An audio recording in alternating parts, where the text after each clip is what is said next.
қасиетті Аларчаның оғысында тұрамыз. Аларча Арчал айылында. Бұл жерде мына мындай мазар бар бұл жерде. Аты Қары Ақмат, иесі апа да. Шындығында кейбір айтады деге Қазанташ мазарды. Шындығында бұл жерде жаңағы Қазанташтық болып қалған себебі бұл жерде бұлақ болған қазандай формада. Ана жерде мөлпілдеген бұлақ бұл жерден бұл жаққа шығып тұрып алған.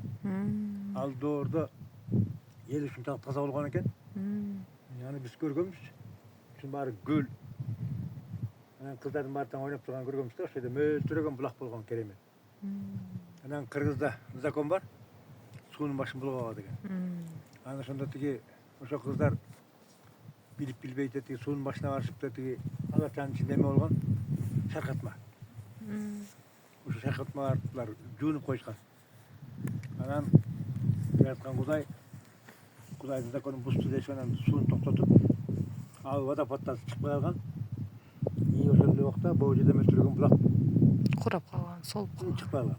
Шықпай қалғандан баштап бұл жерден елдер кетіп, су жоқ, барып жерде жашоо жоқ. Анткени су бул өмүр да. Мына су чыккандыктан бұл жерде тегерек карасаңар, мындай көзгө толгон эчтеке жоқ да, барып эле бир куурагандай болуп турат да. Буга ошого Кудайдын законун сууну булгаба деген законду бузгандан келген чыккан нерсе да. Ошол жерде отурабыз. Анан мунун дагы кызыктуу нерсеси, касиет жолдолордун көбү билет. Россиянын жана христиан дининде Сергей Морозов деген эме бар, поп. Но булттар кырсаңыз. Кадимкидей аян алган.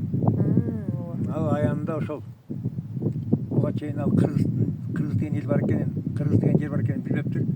Түшүндү анан Кыргызстанга алып келет аны. Кыргызстанда кадимкидей килеген чоң казан бетинде орнамент, Кыргыздын орнамент салынган. Ошонун кайнап атканын көрсөтөт да, анан айтат аталар. Ушул адамзаттын рызкысы кайнап атат. Ушул казандан гана ырызык ичкен адам бул жашоодо жашайт деген аяндалган да. Анан мен ал жигит иштеп жүрүп кийин телефонду таап экөөбүз сүйлөштүк. Анан ага түшүндүрөйүн дегем, келсең мен ошол сен аян көргөн казан турган мазарга алып барайын деп. Бирок ал диндеги киши анан бияктан Кыргызстандан дагы анча-мынча кишилер менен связь экен, аларга келсе алар мазарга алып барбай эле ысык кылып келип аны кетирген да. Ошо менен бул деди ал Сергей Морозов келбей калган. Эгер келгенде мен көп нерсени айтып бермекмин. Ошол анан бүгүн ушу мазарда отурабыз. Тилектерди тилеп. Ошондо бул булак деген эме жанагы Морозов айткан ырыскы деген сөз. Жер үстүндөгү ырыскынын эң Кудай берген ырыскы бул суу да. Анткени суу бар, өсүмдүктөр өсөт. Өсүмдүктөр бар жерде жаныбарлар жашайт. Жаныбар менен өсүмдүк бар жерде адам баласы да ток болот да. Ошондо Кудайдын 3 баласы өсүмдүк, жаныбар, адамдар ынтымакта жашашат да. Анан ошол бул дүйнөдө баягы кара күчтөрдүн аркасы менен адамдар өздөрү жаңылып, бул көпкөнчүлүктөн дегенде ушундай абалга келгенбиз. Кудай буюрса ушул тынчтардын баары тең чекесинен чыгып атат. Биз болсо келип атабызбы тилейбиз. Анан Кудайдын закону бар. Пенденин тилеген тилегин берет деген. Бул касиет жолундагы жүргөндөрдүн тилегин сөзсүз берет. Ошон үчүн убакыт болгон сайын келип ошол жерден мурунку абалына келсе экен, башатыбызга кайтса экенбиз. Суларыбыз чыксын да. Деген улуу эл болгонбуз. Бүгүн болсо көчө Кыргыз каганат куруп дүйнөнүн арстандары болсо, бүгүн ушундай Кудайдын закондорун бузуп, көчөгө арстандар бүгүн гастарбайтер болуп дүйнөнүн ар кайсы жеринде үй чыпырып жүрөбүз да, көчө чыпырып жүрөбүз. Анан бул жол менен биз кетпешибиз керек. Бул бараткан жол бизди жок кыла турган жол. Бизди жалгыз ата бабанын жолуна кайтып келсин. А бизди кайтара турган, бизди колдой турган ушул мазар ээлери. Анткени мазар ээси бул жер ээси деп айтат. Анан ушул жерде турабыз, бүгүн тилендик. Кудайым буюрса, Ушул мазарлардын дагы ар келген сайын ар түрдүү касиет ээлерине ар түрдүү сырын ачса керек, буларда чексиздик илим жатат да, чынбы? негизи бул жерде эки түшүнүк бар да. Билим анан илим деген. Анан бүгүн окумуштар ошо таташтырып барсаң жазылып турат. Илим изилдөө институт деп. жарып турат шаардачы. Барсаң илим изилдебей эле билим. Мындан өтүп кеткен мыкты адамдардын эле чыгармаларын, жол сөздөрү бир нерсени таап жер жашоосуна керектүү материалдык дүйнөнү эле казып атышат да. ооба, Анан илим деп айтат жок. көрүнөт. Материалдык дүйнөнү, Ал билим. Илим деген бул кайыптан келет. Кайыптын эшиги мына ушул биз турган мазар, бул эшик. Кийин ушул мазарлап келсе, ушул жерден тиленсе, анан кайыптагылар ошого гана тиги аянтыш аркылуу белги бере баштайт. сиз ушул Кыргызстандын мазарларынан көптөгөн ыйык жерлерди кыдырдым деп айттыңыз да. Ушул эң бир мазарлардын дагы улуу жери бул Кыргызстанда деп айттыңыз. Ушулар боюнча дагы мындай кичине кененирээк айтып кетсеңиз. Эми муну мен бир случай айтайын. Бизде тиги мен Кочкоров болом өзү. Мазар менен күмбөздүн айырмасын. Сөңкөлгө келген, Сөңкөлдө турист тоскон бала бар да. Кандай? Сөңкөл деген жайлоо бар. Ошол жерде турист тоскон бала бар. Мындан бир 15 жыл мурун болгон окуя да бул. Анан Япониядан кишилер чыгышат. 20-30 киши. Кыргызстанга барабыз. Анан 20-30 киши Япониядан келип ал убакта аябай сонун болгон да. Анан ал жигит тозуп алат. Сөңкөлгө боз үйлерди тигет. Тамактын баягы колунан келишинче жакшыларын жасайт. Анан алып келет. Анан баягы туристтер Сөңкөлгө келет. Тамактарды чалабылай ичишет дагы, стаканда ичпей. Анан барып эле тиги көк шөбөргө жатып алышты. Жайнаган япондар. Анан тиги турист тоскон бала туристтер ыраазы болбой калдыбы. Ишим жүрбөй турбайбы деп баягы аябай кыйналат да. Анан бир кезде переводчик келген айтат да, тиги япондорго айтем. Мен жасаган тамагым жакпай калса айтсын, кандай тамак керек экенин ошону аракет кылайын. Анан япондор барып сураса, япондор айтат: "Ой, биз тамакка эмес" дейт. Бул көрсө ошо япондордун дагы ошо касиет жолун издеген переворлор ойлоп чыгарган кишилер экен да. Духовный жол издегендер. Алар көрсө дүйнөнү изилдеп көрүп билет экен. Үстүңкү аалам менен ылдыйкы жерди бириктирген алардын эмне айткан боюнча 760 70 780 ушундай бар экен да, точка бар экен. Үстүңкү аалам менен бул ылдыйкы аалам бириктирген. Ошонун 70% силердин Кыргызстанда. Анан ошол сыяз кылган точкалардын эң күчтүүсү ушу Сөңкөлдө деп билебиз. Ошон үчүн биз Сөңкөлгө келгенбиз. Биз бияка тамак ичкенге келген жокпуз. Биз тетиги аалам менен сыяз кылып мындай зарядка алалы деп келгенбиз. Жантан бери жарым саат жатып ушундай зарядка алдык. Ага баа жок деп айткан. Баа жок. Биз өзүбүз ошол жерде жашап алып, эгер кыйын болсо кыйыныбыз болсо тигебиз, анан мал багып коебуз, анан турабыз кыйын болуп. Башка жактын жерин тиктеп, ошол жактан рызкы күтүп. Башка элдер бияка жетпей атат. Чындыгында муну өзүм деле тактагам. Өзүмө окшогон кишилерден дагы билем. Бул касиеттүү ошол үстүңкү аалам менен бириктирип турган, сыяз кыла турган точкалардын 70% бизде экенин билем. 70% бизде болгондон кийин ошо точкалардын эң булардын да улуу кичүүсү бар. Улуулары бизде. Анан ошол убакта эме болуп келет, бул тиги мазар деп айтылат да, ошондой нур түшкөн жер деп коелучу. Анан мунун дагы эки түрү бар. Кайып мазар, анан тиги шейит мазар деп коет. Шейит, өлгөн адамдар коюлат. Кайып мазар бул Кудай өзү жараткан. Мына бул жерди адам баласы жараткан эмес, муну Кудай өзү жараткан. Кудайдын нуру түшкөн. Же болбосо мына Манас эпосунда айтылат. Манастын түнөп кеткен жеринде дейт. Түптүү мазар пайда болгон дейт да. Анан эгер мындай тилдер мен бир келгенде деле көргөмүз, ушу Манас атабыздын чалгап жаткан жеринчи. Анан бул жерге түнөп кеткен жер, эгер мындай сөздү ала келсек да. Анан басып кеткен жери дейт. Анан ошол жанагы шейит мазарлар ошо Манас атабыздын тиги басып кеткен жерлери да. Базарлык кала орногон. Ал басып кеткен жерлер. Анан ошол жерге жанагындай эмелер коюлуп, тиги мыкты адамдар. Анан күмбөздөр коюлуп, анткени бул деле кайыптагылардын күчү. Ошол жерге именно атактуу кишини коюп койгон себеби. Анткени ал кишинин ал жерге сөөгүн койбосо, ал жерде Манас атабыздын басып кеткенин билмек эмес эч ким. Анан билдириш үчүн ошол бир баатырды койдуруп, ал жерге эстелик салдыртып, анан шейит мазар болуп, жаманбы жакшыбы иштеп атат. Шейит мазарда жаман деген эч ким жок. Бирок биз кыргыздар бир нерсени билиш керек. Биз улуу элбиз. Улуу эл улууга барыш керек да. Кичүү киши кичиге барыш керек. Ошон үчүн мисалы Казакстандагы мазарлардын мен билгенден 70% тескерисинче шейит мазарлар да. Бүт атактуу кишилердики. Аякка барыш керек.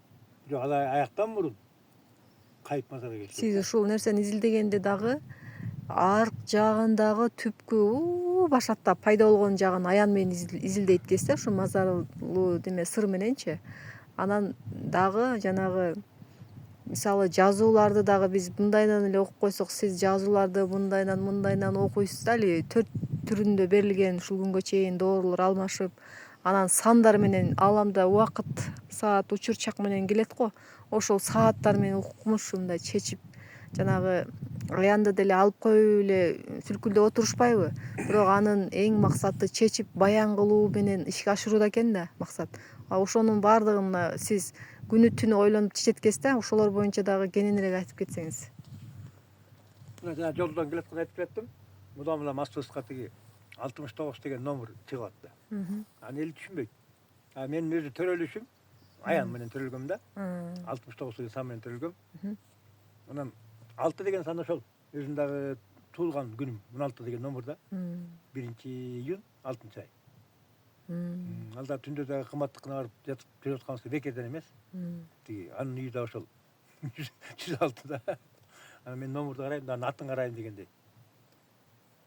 Анан ошол 69 чыгып аткан себебин жолдон түшүндүрбөдүмбү? 6 мага берилген эме боюнча, аян боюнча жердин номери да. 9 биз кыргыздар адам атанын балдары эмеспиз. Топуркан жайылган. Адам атанын балдары кадимкилер ал дагы еврей, арабтар да. Биз болсо нурдан бүткөн аламдан келген эле кыргыз нурдан бүткөн ошол нурдан келгенбиз. Биз бул дин чыкканга чейин, дин чыккандан 2,5 миң жыл болду. Биз Кудай деп сүйлөгөн эмеспиз.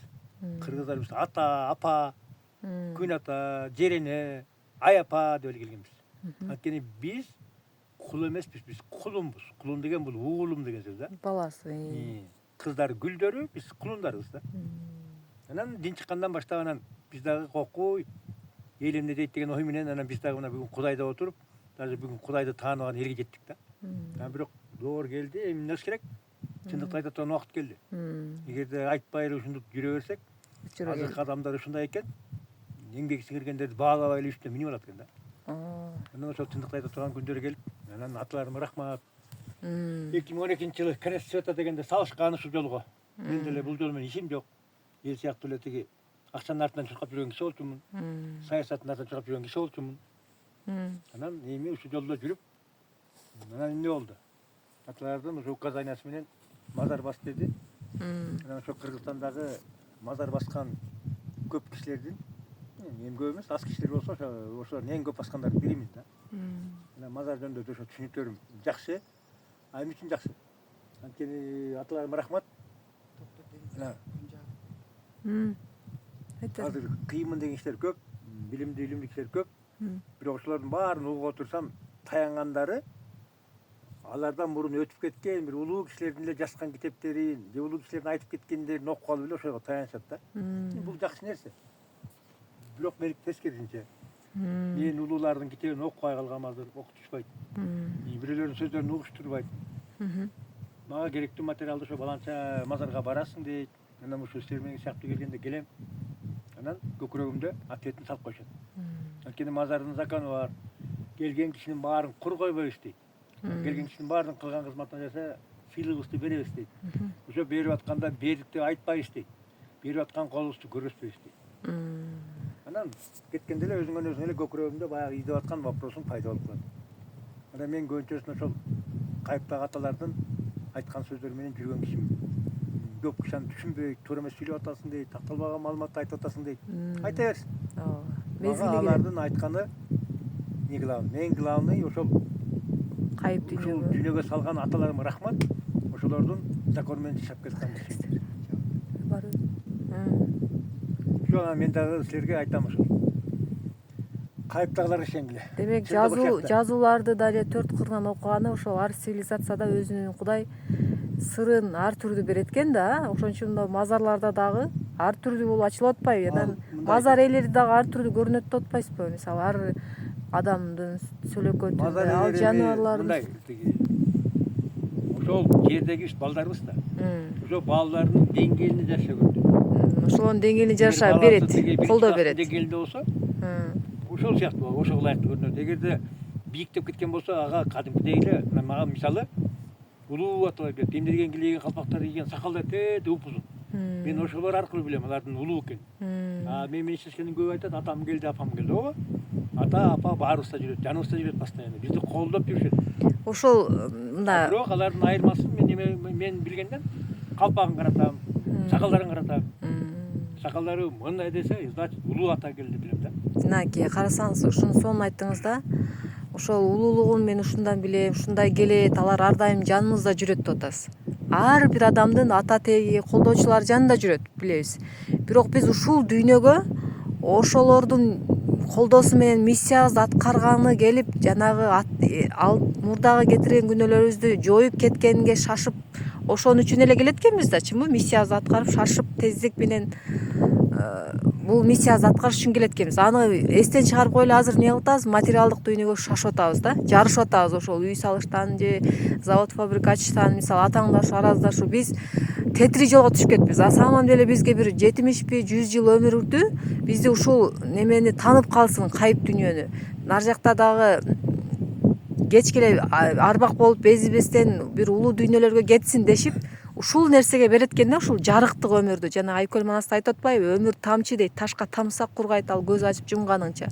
Эми ушул тамчы өмүрүбүздө кызматты кылышыбыз керек экен да. Ушул боюнча айтсаңыз, азыр эл тетири жүрөт да, мисалы баары динге кирип атат, саясатка кирип атат, билимге кирип атат.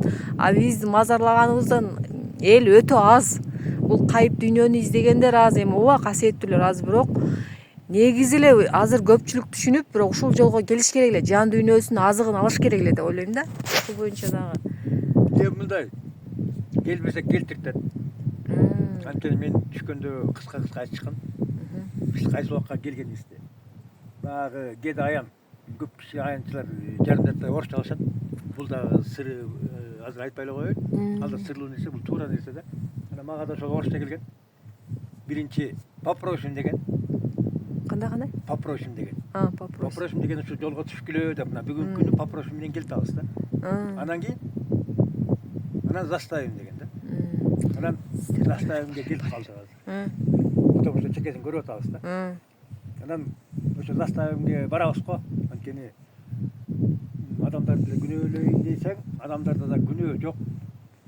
Учуру бар дең. Анткени система деген бар, бийлик деген бар, кошуна колоң деген, круг деген бар, ата эне деген бар, мектепке барсаң, медицинага барсаң, бүт баары эле биздин кыргызчылык жолго каршы иштеп атышат да. Деп билбейм. Анан алардан кача албайсың да. Ошо менен анан жанагы бул жолго түшпөй ошол жака кетип аткандагы ошондо. Мына бул жерде эле бир адамды күнөөгө салганда да болбойт. Ошол убакта ошол адамды таппаса дегенге да болбойт да. Анткени бүгүнкү адамдын деңгээли ушундай бийик. Бүгүнкү адам азыр врач эле өзүн өзү изилдесе болот. Изилдеш керек да. Мугалим эле өзү билим алса болот. Молдосу деле Куранды окуп алып туруп чындык тапса болот дегендей да. Интернет Ошол мен сизди көп байкасам. Анткени мага айтканда мынтип айтат.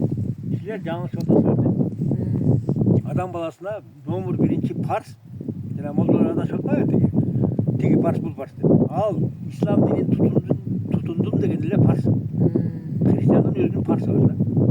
Адам баласынын өзү Кудай берген парз. Бул кайра бейишке кайтуу да.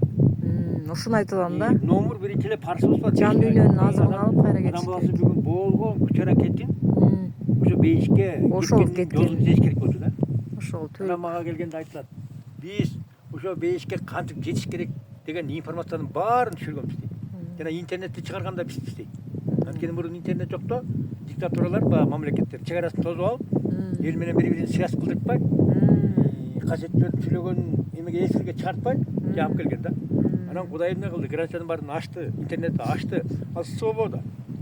Анан ошондо биз туура эмес колдонуп атабыз. Ошо туура эмес колдонуп атабыз. Потому что азыр окуганды билебиз, жазганды билебиз. Ошону карасаң азыр информацияны бүт тапсаң болот.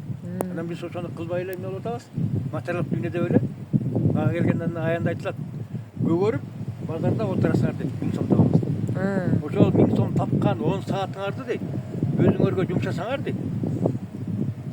Сиз далага жетпексиңер, ошону кылбай атасыңар дейт. Сен сурап аткан ошол да. Ошо да ошол. Жана даже биз азыркы жана Шайдоот атанын китеби боюнча караганда баардыгы уже манастык акыл эске жетип, жогорку акыл эске жетип, акыл эскечи. Адамзат биригип башка планеталар менен уже күрөшүш керек экен да, мындай ат салыш керек. Аны кой, биз жөнөкөй эле нерсеге жетип атпайбыз. Мазар элен аны издеп бүтө элекпиз. Бирок мындай